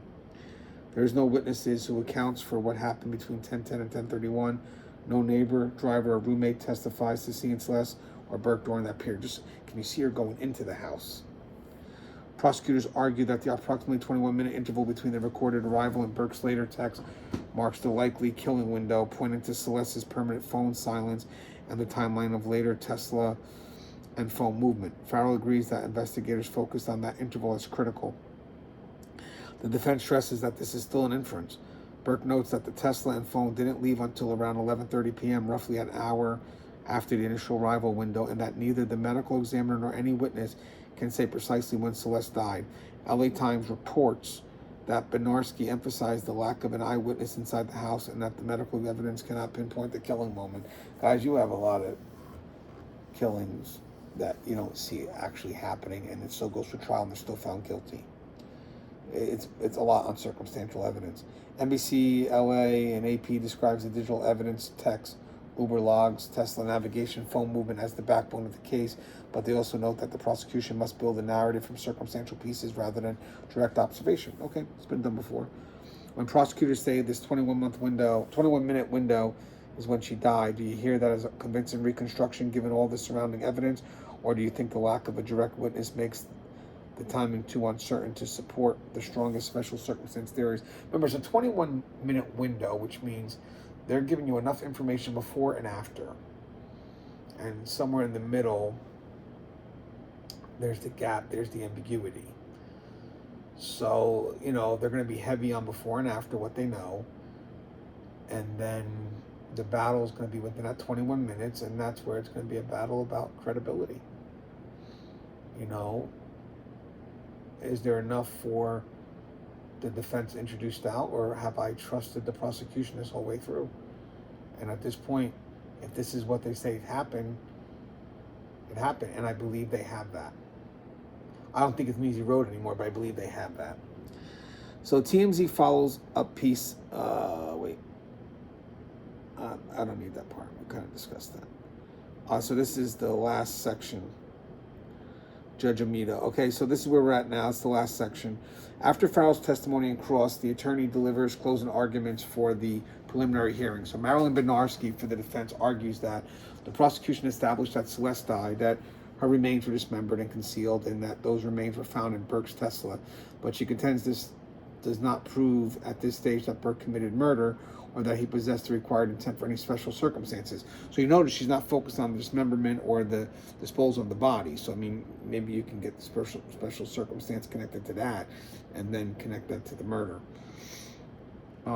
She says the evidence of motive is speculative. Texts show intense emotion and threats, but she argues they do not conclusively show he acted primarily for financial gain or to silence a witness. I mean, there's definitely a lot of evidence there that shows that he dismembered her. The question is, why would he do it? Panic? Why would he be in panic? What's he in panic for? What's he afraid of? And then maybe that could open up a dialogue for the special circumstances. She emphasizes the lack of video, the Uber driver's lack of recollection, the medical examiner's limited timing, the absence of any text mentioning police, and the gaps around DNA testing and tool linkage, arguing that every special circumstance should be rejected for lack of proof.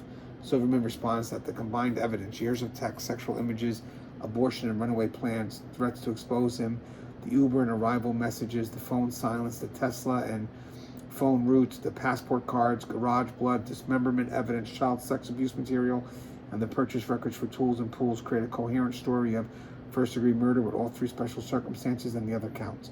She says prosecutors have shown mountains of evidence that go far beyond the low probable cause standard required at a prelim. Judge Charlene Olmedo issues her ruling. Multiple outlets report that she finds probable cause on all charges and special circumstances and orders Burke to stand trial for first-degree murder of Celeste Rivas Hernandez with special circumstances of lying in wait, murder for financial gain, and murder of a witness. She is quoted as saying that people have met their burden on all counts. She also does continuous sexual abuse of a child under 14, continuous lewd and lascivious acts based on evidence of repeated sexual conduct with Celeste at 13, and unlawful mutilation of human remains based on evidence of dismemberment and concealment. Burke had already pleaded not guilty before the prelim and continues to be held without bail. Fox and ABC described the 5-day hearing as filled with graphic evidence and disturbing testimony, mentioning that detectives reviewed more than 40 terabytes of data from devices and cloud services. Procedurally, Hodgman explains that the DA's office will file an information mirroring the complaint's 3 felony counts and special circumstances. Burke is scheduled to be arraigned on the information on Monday, August 31st, or 30th. Not the 31st. 30th, 31st, at 8:30 a.m. in Los Angeles County Superior Court. Trial schedule will be determined afterwards. Hodgman notes California speedy trial rules, but acknowledges that the volume of evidence means the court will have to set practical dates. He says that when the defense demanded a quick prelim, we said bring it on, and that his office will be ready whenever the court sets trial. Deng's again a reporter that's helping out law and crime. Deng describes Burke's courtroom demeanor. She reports that he walked in earlier in the day smiling and chatting with his lawyers, then became very still and focused as texts were read, jotting notes he had not taken on previous days. She says he sat with arms folded, staring ahead as Judge Olmedo read case law and her ruling, nodding rapidly as his attorney whispered to him about waiving speedy arraignment. These observations are subjective and do not establish guilt or innocence. They simply depict how he appeared in court. Outside, Hodgman tells reporters that the prelim showed only a significant but small fraction of what they will present at trial. He says they will bring more text, videos, and photographs, including evidence of sexual exploitation and relationship dynamics, business records such as financial statements and purchase histories for tools and travel, and percipient witnesses, people with direct knowledge of Burke's actions and mental state, to fill in gaps not covered at prelim. So that's interesting. And the thing is, the defense may know their list of witnesses. They should. It should be in the discovery. Hodgman emphasizes that at trial, the state must prove every element of every charge and special circumstance beyond reasonable doubt to 12 jurors, and that Burke remains legally presumed innocent until and unless jury returns a guilty verdict. Hodgman also speaks about the family calling whatever happened an unspeakable tragedy and saying there is no words for the pain of losing a child and then learning the details of her death. He says all we can do at this district attorney's office is bring justice in this case by bringing that killer to justice. That killer is David Anthony Burke, framing the prosecution's position. The law, however, still presumes Burke innocent until trial. Steinfeld, the lawyer for the Rivas family, tells TMZ Celeste's parents, Jesus and Mercedes Rivas, are in indescribable pain and relieved that Olmedo found enough evidence to send the case to trial. Says the family believes the prosecution's case is damning and rejects any narrative that blames their daughter or family for what happened. He insists they were never paid by Burke and that they focused solely on truth and accountability. And by the way, he says that the prosecution's case is damning. So hopefully when he does the wrongful lawsuit, that he only goes after David. Because if he decides to go after the prosecution, whatever it is, well, hey, you said a statement here that we had no concerns. And now you're saying that there's concerns? So you never know with these civil attorneys. So he may be just going after David. Maybe I'm wrong. But if later on, because he did want to speak to Fisher, I think that does relate to some angle. But maybe I'm wrong. Maybe he's not going after them, law enforcement. But if he is, which could always be a possibility for wrongful death, I would bring up that quote. Didn't you say that we had a good case? The defense, meanwhile, maintains Burke's innocence. Outside court, they say the actual evidence will show that David Burke did not murder Celeste Rivas Hernandez and he was not the cause of her death, signaling their intent to challenge the digital interpretation, motives, and special circumstances in trial. But mind you, they say that the evidence will show that David Burke did not murder Celeste Rivas Hernandez and he was not the cause of her death. Didn't say he was innocent. Just says it will not show it. Interesting. So are you saying your client's innocent? Or are you just saying there's not enough evidence to prove it? Or that he's guilty? So again, that's going to be the defense's effort to go against the challenges for the special circumstances, the digital interpretation, the motives, and special circumstances at trial. They may pursue theories, emphasize non-answered questions about what happened inside the house, the lack of direct witnesses, alternative readings of motives, and possibly self-defense, but those remain to be fully developed and tested in front of a jury. I wanted to close on this one thought, and maybe something we could think on. One of the most striking emotional threads in this case is what it feels like to hear how much Celeste's family did and did not know, and what that says about them. Steinfeld repeatedly describes them as devastated but determined, saying they endured a family's worst nightmares, sitting through graphic testimony and photographs, but stayed in court almost every day and still thanked the DA's office, LAPD, and even the media for keeping Celeste's name in the news. That combination, profound grief and a kind of quiet, stubborn engagement with the system, fits with broader research showing non-offending caregivers often experience crushing guilt, anger, anxiety, and physical symptoms after learning about child sexual abuse, yet also become relentless advocates for their children and for systemic changes. At the same time, the visibility of Burke and the family's orbit, the London travel consent, the aunt's household, church plans, Las Vegas and Coachella, can generate complicated feelings for viewers. Some might initially wonder how could they let this happen, or assume parental consent somehow reduces Burke's culpability, but legal and trauma experts emphasize that offenders often exploit families, trust, misrepresent ages, and appear charming and successful, all while hiding the sexual nature of their relationship, which I don't know. Again, I got to lean on the fact that she said she's going to tell her father lies and then tell everybody else she's going to exploit their secrets. Makes me wonder what their family knew. Celeste's family. From that lens, the fact that Celeste's parents and relatives saw Burke in her life but didn't grasp the full abuse says more about how sophisticated grooming and deception can be possible than about negligence or indifference. Their later presence in court, refusal to join entertainment projects, and insistence on her being seen as a victim, not as a co-perpetrator, reinforce an image of her family trying to navigate unbearable hindsight without being crushed by blame. So for jurors and viewers, holding those feelings together, empathy for a family who didn't know everything, anger at the harm done, and awareness of how abusers can operate in plain sight can shape how they interpret defense suggestions, and the parents' consent to travel or visible association somehow undercut the prosecution's narrative. Because again, even if the family knew, what did they know? And they still can't consent to the young girl having sex. So it doesn't, puts the family in an awkward situation, but doesn't all of a sudden alleviate David from the responsibility of his actions. Let's see. Plain sight can shape how they interpret defense suggestions that the parents' consent to travel or visible association somehow undercut the prosecution's narrative. It may instead push them to see the Rivas family as emblematic of many families in abuse cases, loving, imperfect, overwhelmed by hidden dynamics, and now forced to face both the loss of their child and a public examination of every decision they made along the way. So that's interesting. I would love to interview them. I would be respectful. But this whole coverage, I was respectful. But I'm seeing that text is bothering me. But last question is, when you sit with the reality that Celeste's family saw Burke in her life, but didn't fully understand the danger, which I don't know if I can see that, and then watch them endure the prelim, refuse documentary deals, and insist their daughter was not to be blamed, how does that shape your feelings about them and the way you weigh narratives that suggest parental consent or visibility makes this less of an abuse case? I answered that already. I am conflicted on it, but I answered that. All right, guys, this was a long one, a little tired, but I wanted to do it, get it out of the way. It's important for me to complete my narrative, and I want to tell Celeste's story.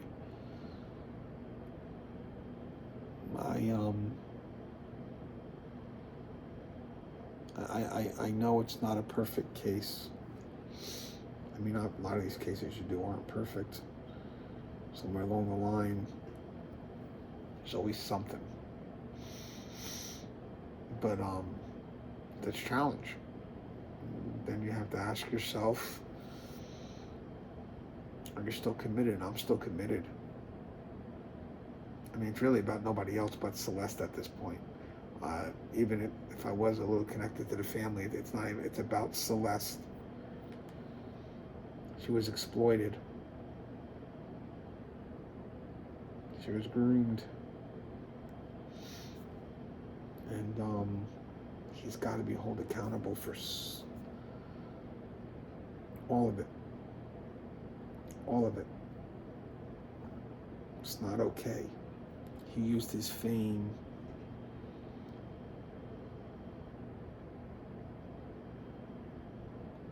You know, she may have been infatuated with David the star, but then there was David the man.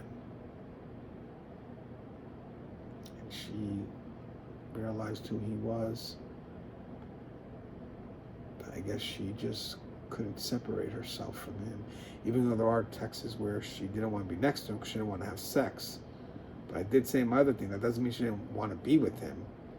She just was concerned that every time they were together, they would have sex. He's a predator. So I'm sure most of their interactions would have turned into something sexual. So it's like, oh, well, she may not have wanted to be with him. No, she just didn't want to have sex with him all the time. So she was trying to establish something that was a little bit not sexual. I know they call each other friends. That could be a code. But I think she outgrew him. But I do. I think that she was pushing away from the sex. But she still wanted to be with him.